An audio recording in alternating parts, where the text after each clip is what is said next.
Ian, Machado, Garry. Ian Garry. Do you guys know Chael Sonnen? Do you follow Chael? Chael has stopped saying the Machado. And I agree with him for my own reasons, and my reasons do not reflect his reasons, but I stopped saying the Machado. I don't know that what the name Ian Garry is going to become, I don't know that he would want the name of Machado attached to that. I don't know.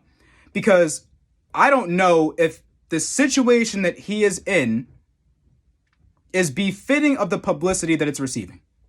Nor do I know if he is aware of the situation that he is in. I'm talking about Ian.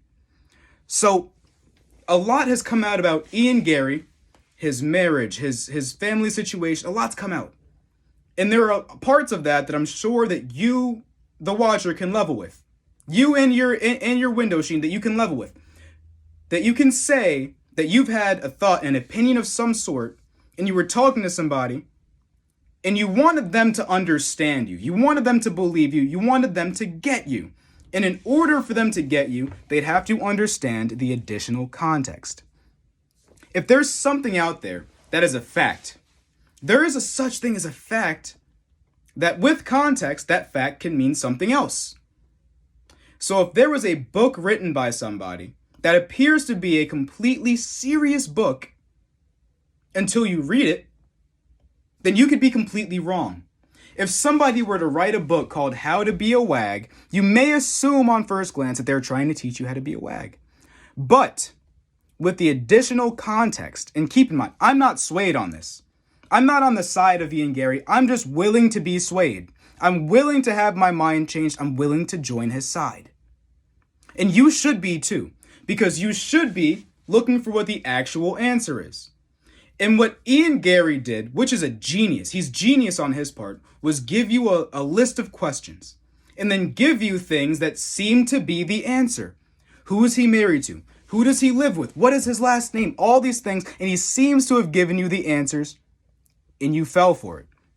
You fell for it because of one of the biggest rules in show business, and that is that there's no such thing as negative publicity.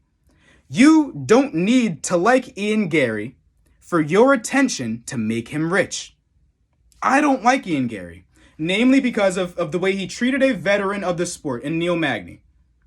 To speak to Neil Magny in that way, to have a fight to strip down into your underwear, get into a cage with a man for 15 minutes where the only thing you're allowed to do is fight him, and then to remain disrespectful afterwards. Under a false pretense of a statement that man Neil made, a statement that Neil Magny made that you took out of context. A statement that Neil said, something about him and beating his son and he's going to beat you you knew what he meant. You took that out of context because it fitted what you wanted to put out there. I'm talking about you, Ian. So when someone does the same thing to you, involving your marriage, which you made public, involving a book which was written by your wife, involving an ex-husband who is your nutritionist.